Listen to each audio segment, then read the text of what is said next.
बच्चों question number 2 में क्या है कि इसको तुम ऐसे देखो, इसको मैं ऐसे लिखता हूँ,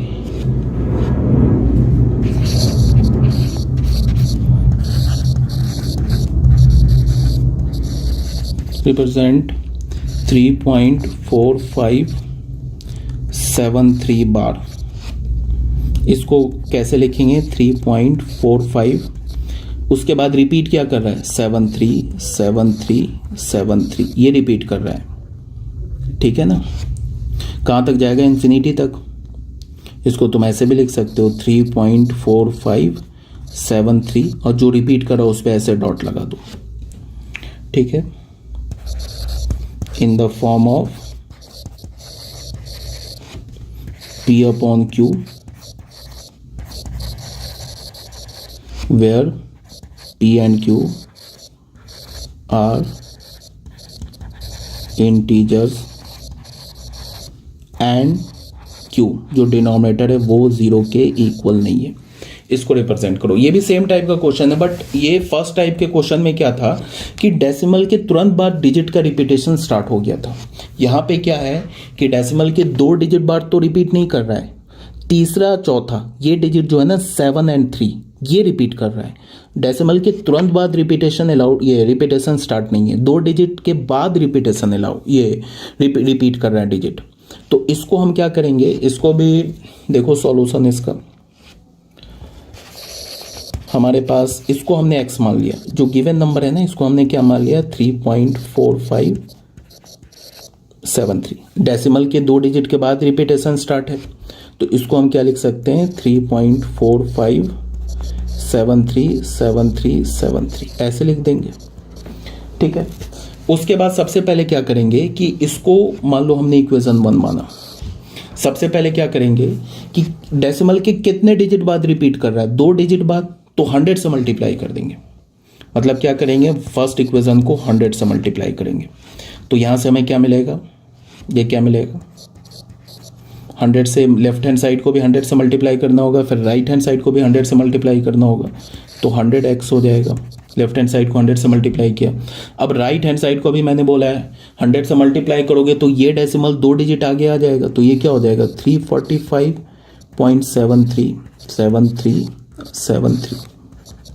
इसको हमने ऐसे हो जाएगा, इसको हम मान लो कि हमने सेकंड इक्वेशन बोल दिया, ठीक है। ये हमारा क्या है? डॉट है। ये क्या हमारा? डॉट है। ऐसे जो लगा रहा हूं ना ये डॉट है, ये डॉट है। अब यहां पे हो गया। अब फिर क्या करेंगे कि सेकंड इक्वेशन को, फिर यहाँ पे कितने डिजिट रिपीट कर रहे हैं? 2 डिजिट, तो सेकंड इक्वेशन को फिर मल्टीप्लाई करेंगे किससे? 100 से। अगर हमारे पास 3 डिजिट रिपीट करता तो 1000 से करते, 2 डिजिट रिपीट कर रहा है तो 100 से मल्टीप्लाई करेंगे, तो हमें क्या मिलेगा?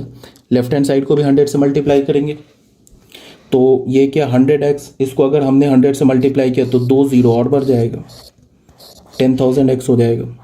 अब अगर चलो मैं यहाँ से मल्टीप्लाई करके दिखाता हूँ, 100 इंटू इसको करेंगे 345.737373, तो ये क्या हो जाएगा हमारे पास?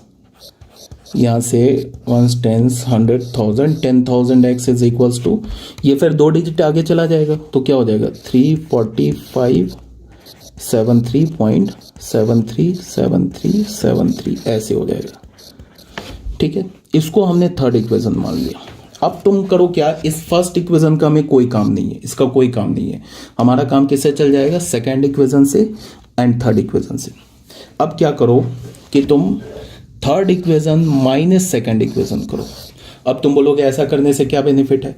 ऐसा करने से तुम थर्ड इक्वेशन के बाद ये देखो 7373 आ रहा है, और सेकेंड इक्वेशन में भी देखो डेसिमल के बाद ये 73 आ रहा है, तो अगर तुम थर्ड माइनस सेकेंड करोगे ना तो डेसिमल के बाद वाले सारे टर्म 0 हो जाएंगे, ठीक है। तो थर्ड माइनस, तो थर्ड इक्वेशन का हमारा लेफ्ट हैंड साइड क्या है? 10,000x में से माइनस क्या करेंगे?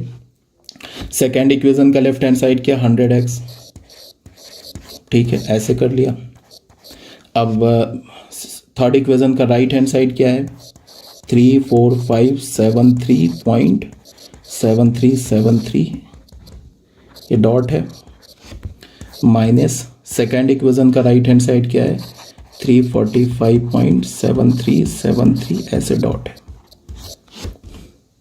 तो देखो जब हम सब्ट्रैक्ट करेंगे ना, यहाँ पे सब्ट्रैक्ट करेंगे तो डेसिमल के बाद 7373, यहाँ भी है 7373, सब कैंसिल हो जाएगा।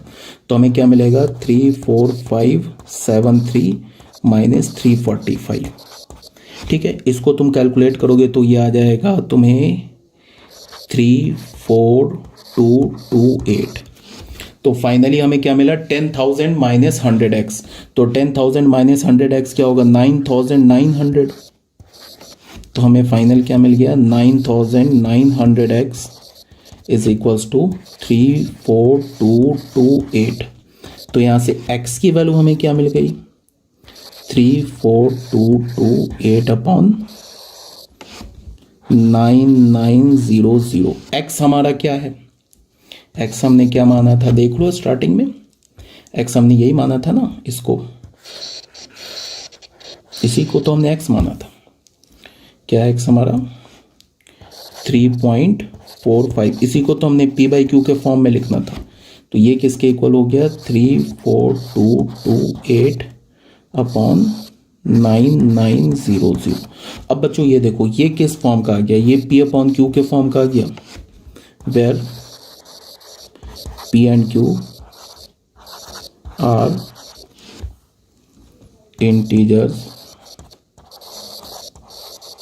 And q is not equals to 0। p and q क्या हमारा इंटीजर है, और q देख लो ये हमारा p क्या आ रहा है, p आ रहा है ना हमारा ये, और q क्या हमारा ये आ रहा है, ये दोनों इंटीजर है, और q हमारा डिनोमिनेटर भी 0 नहीं है। तो देख लो इस डेसिमल रिप्रेजेंटेशन को हमने किस में कन्वर्ट कर दिया, p/q के फॉर्मेट में कर दिया। तो ये जो डेसिमल है ये हमारा क्या एक रैशनल नंबर है। आई होप समझ में आ गया होगा। अगर मान लो ये नहीं समझ में आया, मतलब ये सॉल्यूशन नहीं समझ में आया, तो एक मेरे पास और मेथड है, ऑल्टरनेटिवली एक मेथड से और इसको सॉल्व कर सकते हैं। ऑल्टरनेटिवली एक मेथड और है मेरे पास, देख लो कौन सा मेथड है जिससे हम इसे सॉल्व कर सकते हैं। हमारे पास क्या है, इसी क्वेश्चन की बात कर रहा हूँ 3.4573 पे बार, इसको मैं क्या लिख सकता हूँ 3.45737373। कहाँ तक जाएगा ये इन्फिनिटी तक। ठीक है, अब बच्चों इसको मैं ऐसे लिख सकता हूँ 3.45 प्लस 0.00737373।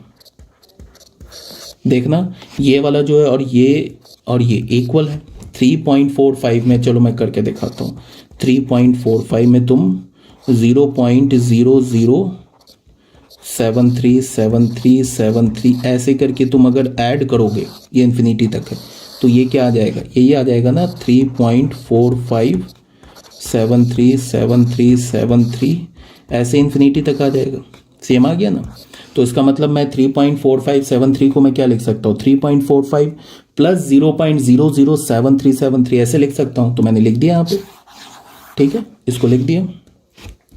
अब मैंने इसको क्या लिखा, इसको मैंने ऐसे लिखा 3.45 प्लस, इसको मैं लिख सकता हूँ 0.0073 पे बार, कोई प्रॉब्लम नहीं है।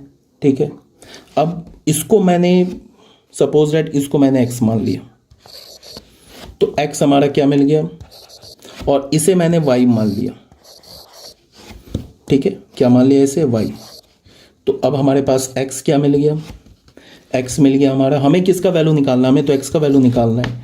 तो x हमें क्या मिल गया, x मिल गया हमें 3.45 प्लस y, वेयर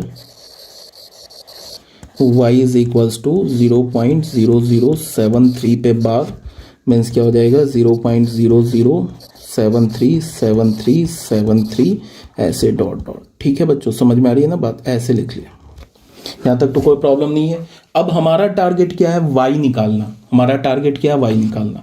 अब तुम बात को देखो ध्यान से y क्या हमारे पास, अगर मैं y निकाल लूँ तो y को यहाँ पे मैं रख दूंगा, तो फिर हमें x का वैल्यू आ जाएगा। x का वैल्यू आ गया, इसका मतलब फिर हमें ये वैल्यू मिल गया जो रिक्वायर्ड है, वो आ जाएगा। ठीक है, तो y हमारा क्या है, y हमारा 0073 बार, ये है ना वाई। अब मैं क्या इसको ऐसे लिख सकता हूँ 0.0073 प्लस, इसको मैं ऐसे लिख सकता हूँ 0.0000, 4 0 ले लिया, 7373। बात समझ रहे हो बच्चों क्या बोल रहा हूँ? अगर इसको ऐड करोगे तो हमें ये मिल जाएगा। देख लो मैं करके दिखा देता हूँ। 0.0073 ये उठा लिया, इसमें हमने क्या ऐड करना है 0.0000737373 ऐसे ये ऐड करना है ना। तो जब इसको ऐड करोगे तो हमें क्या मिल जाएगा 0.00737373। तो देख लो ये मिल गया ना। तो इसका क्या मतलब है कि फिर हम इसको ऐसे लिख सकते हैं, ये लिख लिया हमने। तो y हमारा किसके इक्वल हो गया, y इक्वल हो गया 0.0073 प्लस, ये चलो एक बार और लिखता हूँ, 4 0 है, 737373 ऐसे करके इन्फिनिटी तक जा रहा है। तो इसको लिखा 0.0073 प्लस। अब देखो मैंने क्या बोला कि अगर मैं इसको 0.1234737373 ऐसे जो इन्फिनिटी तक जा रहा है ये, इसको मैं अगर 100 से डिवाइड कर दूं, ठीक है, अगर मैं इसको 100 से डिवाइड कर दूं तो ये क्या हो जाएगा, या फिर तुम इसको ऐसे देखो 100 से, यहाँ देखो, अब इसको देखो तुम एक बार ध्यान से, ये जो लिखा है ना इसको देखो ध्यान से, इसको मैं क्या ऐसे लिख सकता हूँ 0.0073 पे बार इंटू 1/100 ऐसे लिख सकता हूँ। किसको मैं लिख रहा हूँ, इसको मैं लिख रहा हूँ, इसको मैं ऐसे लिख सकता हूँ। क्यों, ये क्या लिखा हुआ है, ये लिखा हुआ है ना ऐसे 0.0073 प्लस, ये देखो क्या लिखा है, ये जो है ना इसके इक्वल लिखा है, इसके इक्वल लिखा है, ये जो है ना इसके इक्वल लिखा है। कैसे देख लो, ये क्या है 0.0073 बार है तो ऐसे हो गया, इंटू अगर मैंने 1/100, सॉरी ये तो इन्फिनिटी तक है, इंटू अगर मैंने 1/100 कर दिया तो 100 से डिवाइड किया, तो ये जो हमारा डेसिमल है ये कहाँ जाएगा, ये हमारा डेसिमल, ये जो हमारा डेसिमल है ये 2 डिजिट मैंने क्या बोला 100 से डिवाइड किया, मल्टीप्लाई नहीं किया है, तो ये डेसिमल क्या होगा, लेफ्ट जाएगा, 2 डिजिट लेफ्ट जाएगा ना, 2 डिजिट लेफ्ट। तो हमारा डेसिमल क्या हो जाएगा, ऐसे नहीं हो जाएगा, ये 0.0073 प्लस 2 डिजिट लेफ्ट जाएगा तो हो जाएगा 0.00007373 ऐसे इन्फिनिटी तक। समझ में आ रही है बात? इसका मतलब क्या है कि ऐसे लिखना किसके इक्वल है, इसके इक्वल है। ये चीज़ जो अभी मैंने शेडिंग किया, ये शेडिंग और ये शेडिंग, ये दोनों आपस में इक्वल है, इसको समझो ध्यान से। देख लो ना 0.73 को अगर मैंने 100 से ये कर दिया, क्या डिवाइड कर दिया, तो ये डेसिमल 2 डिजिट लेफ्ट जाएगा ना, तो फिर ये आ जाएगा, ये आ जाएगा। ठीक है, इसका मतलब इसको हम कैसे लिख सकते हैं, ऐसे भी लिख सकते हैं, ऐसे भी लिख सकते हैं। अब तुम बोलोगे ऐसे लिखने का बेनिफिट क्या है, क्योंकि ये जो फिर नंबर है ये y है, यही y है, ये क्या हमारा y है, देख लो yc के इक्वल है ना। इसका मतलब हमारे पास फाइनली क्या हो गया, फाइनली हो गया हमारे पास 0.0073 प्लस, यहाँ से देखो, यहाँ से देखो, ये हमारा फिर y है, तो y इंटू 1/100 ऐसे हो गया। तो यहाँ से हम क्या बोल सकते हैं, y is equals to 0.0073 plus y/100। हमें क्या निकालना है, y निकालना है। तो इसको हम लेफ्ट हैंड साइड पे लेके आए, तो y minus y/100 is equals to 0.0073। तो ये क्या हो जाएगा, 100y minus y 99y/100 is equals to 0.0073। 73। ठीक है, तो y का वैल्यू क्या मिल जाएगा 0.0073 इंटू 100 अपॉन 99।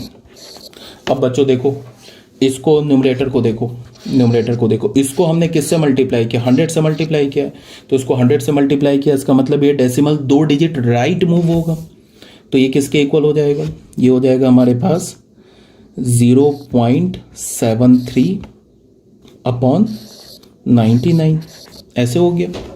ठीक है ना, ये 100 से किया ना मल्टीप्लाई, तो ये डेसिमल 2 डिजिट आ गया।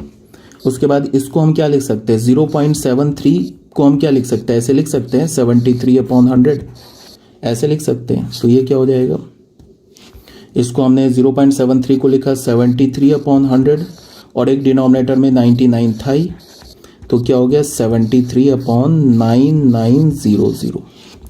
ठीक है, तो फाइनली हमें y क्या मिला, y मिला हमें 73 अपॉन 9900, ये y की वैल्यू मिल गई।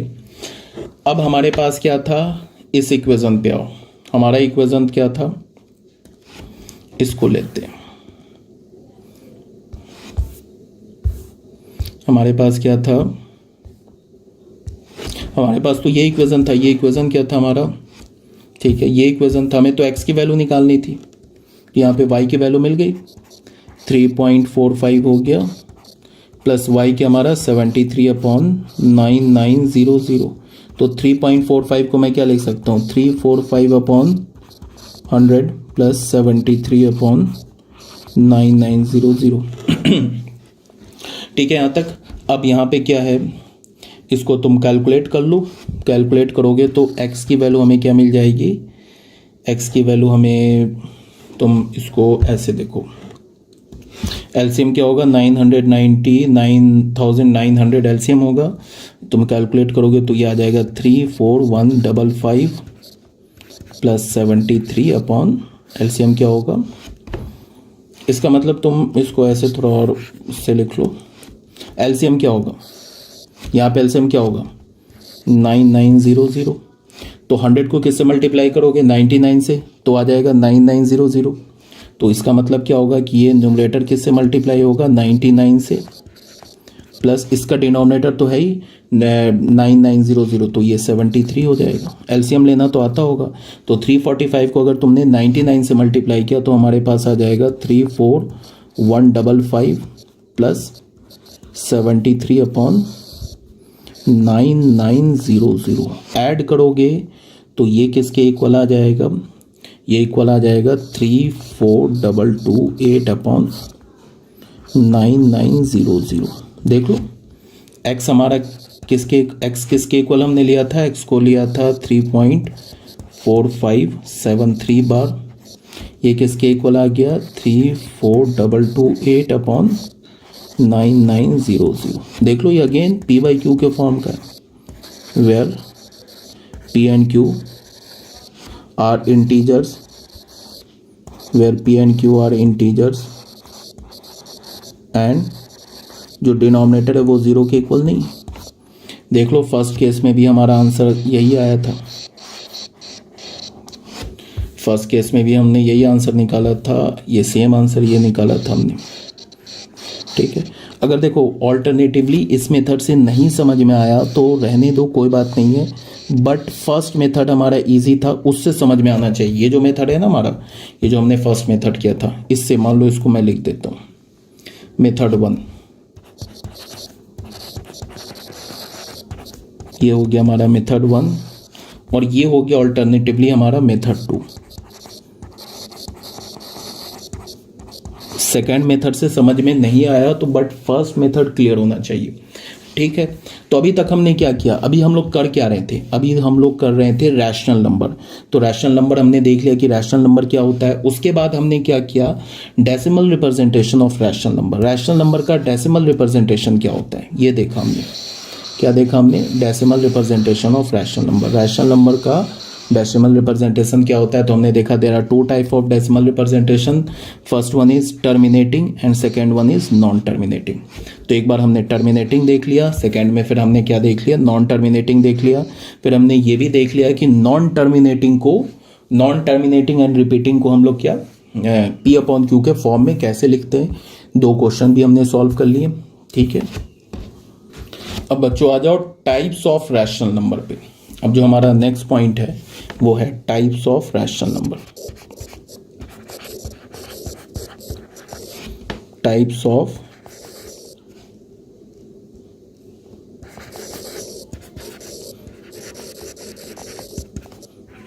Rational numbers. रैशनल नंबर के क्या क्या टाइप्स हैं। ठीक है, तो जो हमारा फर्स्ट टाइप है रैशनल नंबर का वो हमारा है नेचुरल नंबर्स। नेचुरल नंबर्स ये ऑलरेडी आप 8, 9 क्लास 8, 9, 10 इन सब क्लास से जानते होंगे नेचुरल नंबर हम किसे बोलते हैं। बच्चों नेचुरल नंबर बोल लो या काउंटिंग नंबर बोल लो, एक ही बात है। ठीक है,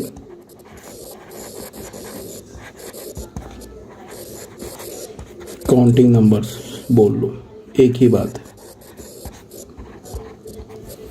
ठीक है, इसको हम डिफाइन कैसे करेंगे, इसको हम बोलेंगे numbers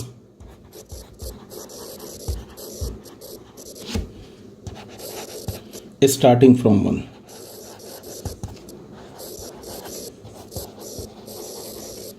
from 1 which we use for counting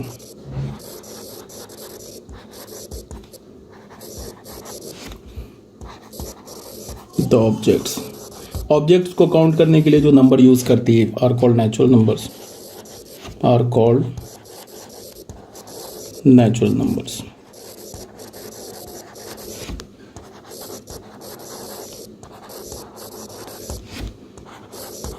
It is denoted by capital N। बच्चों नेचुरल नंबर के सेट को हम किससे डिनोट करते हैं, कैपिटल N से। और नेचुरल नंबर को हम क्या बोलते हैं, काउंटिंग नंबर। ठीक है, और ये कहाँ से स्टार्ट होता है, 1 से। और नेचुरल नंबर के सेट, नेचुरल नंबर का क्या, हमारा नेचुरल नंबर का भी तो सेट होगा ना, बिकॉज नेचुरल नंबर का जो नेचुरल नंबर हमारा वेल डिफाइंड है, तो इसका भी सेट होगा। तो नेचुरल, जैसे हमने अभी ऊपर क्या पढ़ा था, रैशनल नंबर। रैशनल नंबर के सेट को किससे हमने रिप्रेजेंट किया था, क्यू से। रैशनल नंबर के सेट को हमने किससे रिप्रेजेंट किया था, क्यू से। नहीं तो यहाँ पे लिख देता हूँ, यहाँ पे हमारा क्यू। और इर्रेशनल नंबर के सेट को हम किससे रिप्रेजेंट करते हैं, ये ऑलरेडी मैंने बता रखा है। ऐसे करके क्यू पे ऐसे बार दे दो, ये लिखो, ऐसे लिखो, या क्यू ऊपर सी मतलब क्यू कंप्लीमेंट ऐसे लिखो, या रियल नंबर से रैशनल नंबर हटा दो, ये ऑलरेडी बताया जा चुका है। तुम इर्रेशनल नंबर के सेट को ऐसे भी लिख सकते हो, कोई दिक्कत नहीं है। ऐसे भी लिख सकते हो, कोई दिक्कत नहीं है। और ऐसे भी लिख सकते हो, कोई प्रॉब्लम नहीं है। और रैशनल नंबर के सेट को हमने किससे रिप्रेजेंट करते हैं, क्यू से। यहाँ पे देख लो, बताया था ना मैंने, ये देख लो, सेट ऑफ इर्रेशनल नंबर। ठीक है, तो नेचुरल नंबर के ये ऑलरेडी बताया जा चुका है यहाँ पे। तो इर्रेशनल नंबर का सेट हमारा क्या होगा, सॉरी इर्रेशनल नहीं, नेचुरल नंबर के सेट को हम किससे रिप्रेजेंट करेंगे, नेचुरल नंबर के सेट को हम n से रिप्रेजेंट करेंगे। और नेचुरल नंबर क्या होता है, काउंटिंग नंबर होता है। कहाँ से स्टार्ट होता है, 1 से स्टार्ट होता है। ठीक है, तो n हमारा क्या हो जाएगा, ये तो नेचुरल नंबर का सेट है, तो इसको हम कैसे लिखेंगे, एक ब्रैकेट लिया, पहला नेचुरल नंबर क्या होता है 1, दूसरा नेचुरल नंबर क्या होता है 2, तो कॉमा देके 2, तीसरा नेचुरल नंबर क्या है 3, फिर क्या है हमारा 4, 5, ये सब हमारा क्या नेचुरल नंबर है, ऐसे डॉट डॉट। अब अगर मैं ये पूछूं कि ये इनफाइनाइट सेट है या फाइनाइट सेट है, कैसा सेट है, तो ये एक इनफाइनाइट सेट है। क्या ये हमारा, क्यों इनफाइनाइट सेट है, बिकॉज इसके जो एलिमेंट्स है ना वो काउंटेबल नहीं है। मैं अगर तुम्हें बोलूं कि बताओ कि टोटल कितने नेचुरल नंबर्स एग्जिस्ट करते हैं, तो नहीं बता सकते हो, because there are infinite natural number. तो ये क्या हमारा एक इनफाइनाइट नेचुरल, ये मतलब ये जो सेट है ये एक इनफाइनाइट सेट है। रियल नंबर लाइन पे नेचुरल नंबर को कैसे रिप्रेजेंट करते हैं,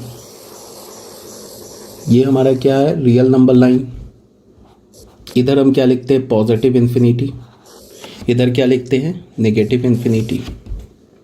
ये हमारा हो गया फर्स्ट नेचुरल नंबर 1, उसके बाद ये 2, उसके बाद ये 3, उसके बाद ये 4, फिर 5, ऐसे करके नेचुरल नंबर आते जाएंगे। 1 से पहले क्या मिलेगा 0, और 0 से बीच में क्या मिलेगा -1, ऐसे।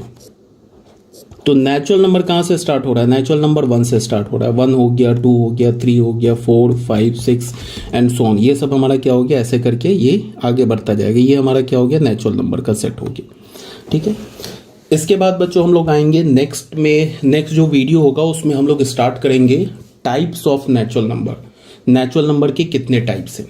ठीक है, तो जब भी तुम्हें ऐसे कैपिटल N लिखा दिखेगा, जब भी तुम्हें ऐसे दिखेगा तो तुम क्या बोलोगे? It is the set of natural number. और मैंने कई बार बोल दिया है ये एक स्टैंडर्ड नोटेशन है। ऐसे नहीं है कि तुम नेचुरल नंबर के सेट को तुम N की जगह M से लिख सकते हो, नहीं चलेगा। नेचुरल नंबर का सेट, नेचुरल नंबर क्या? ये सेट है।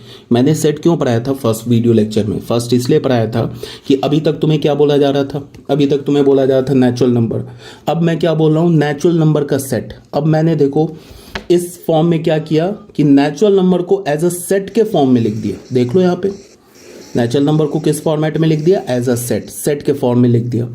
ठीक है, यहाँ पे मैंने रैशनल नंबर के लिए क्या बोला? क्यू बोला, ये बोला ना क्यू। तो इसको भी मैंने एज अ सेट की तरह ट्रीट किया ना। ये रैशनल नंबर को क्यू बोला तो इसको भी मैंने एज अ सेट की तरह ट्रीट किया। तो अब जितने भी हम नंबर्स पढ़ेंगे ना वो सबको हम क्या बोलेंगे? सेट बोलेंगे। नेचुरल नंबर के बाद आप पढ़ोगे होल नंबर, इंटीजर्स, तो होल नंबर का भी एक सेट बन जाएगा। होल नंबर का सेट बनने का मतलब कि उस सेट में जितने भी नंबर्स आएंगे वो सारे नंबर्स होल नंबर होंगे। यहाँ पे हमने नेचुरल नंबर का सेट बना लिया। इसका मतलब इस सेट में जितने भी नंबर्स आ रहे हैं वो सारे नेचुरल नंबर होंगे। देख लो ये हमारा 1 नेचुरल नंबर, 2, 3, 4, 5। तो नेक्स्ट वीडियो में हम लोग स्टार्ट करेंगे, हमारा जो टॉपिक होगा वो होगा टाइप्स ऑफ नेचुरल नंबर्स। ठीक है, ओके।